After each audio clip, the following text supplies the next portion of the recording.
Assalamualaikum warahmatullahi wabarakatuh.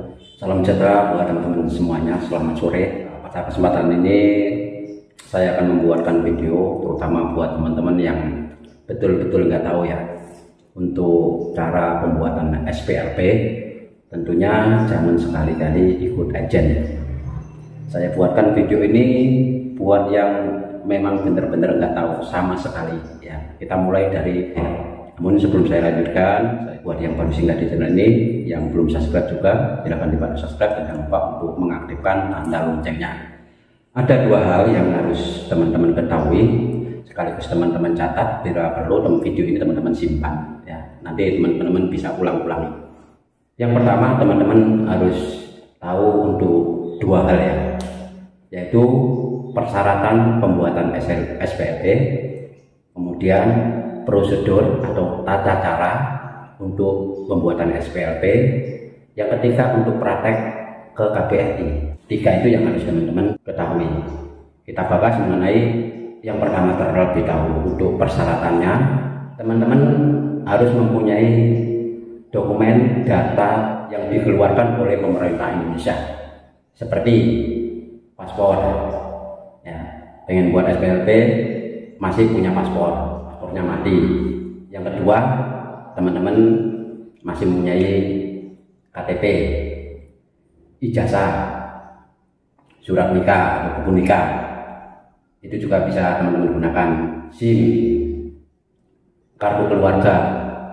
Nah, jika semuanya itu nggak ada, memang betul nggak ada, teman-teman juga bisa menggunakan surat domisili ya. Itu kalau memang betul-betul semuanya nggak ada, teman-teman minta keluarga dari Indonesia untuk membuat surat domisili yang dikeluarkan oleh RT atau balai desa setempat dan dikirimkan ke teman-teman. Itu juga bisa.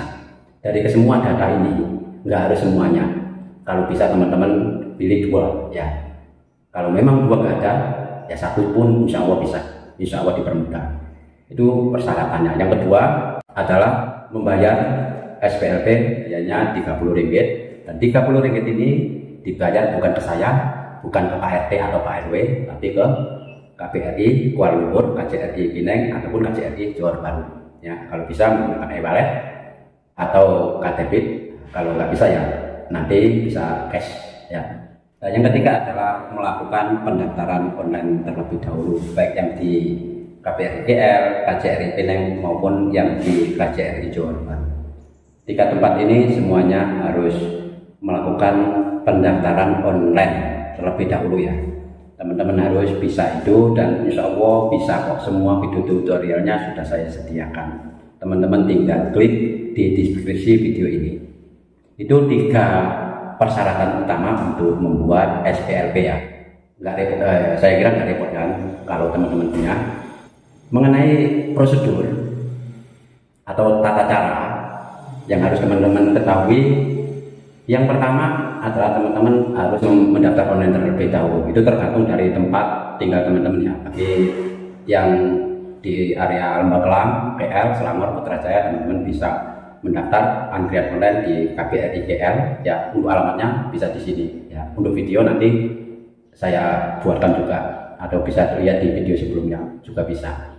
Untuk yang di Johor Bahru dan sekitarnya, teman-teman bisa lawati di laman web Johor Bahru untuk pembuatan SPLP. Teman-teman catat di laman ini ya. Untuk videonya juga sudah ada. Untuk yang di KJRI Pineng juga teman-teman catat yang ini, dan untuk videonya teman-teman bisa dilihat di atas ini ya. Itu tergantung dari tempat tinggal teman-teman yang lebih dekat di mana. Nah, teman-teman harus mempunyai daftar antriannya. Itu wajib ya, karena nanti saat teman-teman datang, maka bukti antrian itu akan ditanyakan saat teman-teman itu sampai di depan KBRI atau KJRI. Nah, setelah teman-teman itu pada hari tanggal teman-teman itu datang janji ya, prosesnya itu teman-teman datang sesuai dengan tanggal dan jam yang teman-teman pilih. Kalau jauh ya teman-teman persiapkan, kalau dekat ya agak-agak kurang dari setengah jam teman-teman sudah sampai di KBRI ataupun di KJRI. Dalam prosesnya ini teman-teman harus membawa ya, dokumen yang teman-teman buat pendaftaran kemarin, beserta teman-teman fotokopi ya, satu cukup ya. Kalau teman-teman buatnya pakai paspor ya, paspornya teman-teman fotokopi, Kalau pakai SPLP ya teman-teman fotokopi satu. Kalau pakai KTP ataupun data yang lain seperti KK juga bisa ya teman-teman fotokopi. Kalau bisa fotokopinya itu di rumah saja. Ya kalau nggak bisa ya apa boleh buat di KBRI atau di KJRI itu juga tersedia. Ya barcode yang teman-teman buat daftar kemarin akan diminta dan akan di-scan-kan di situ. Ya.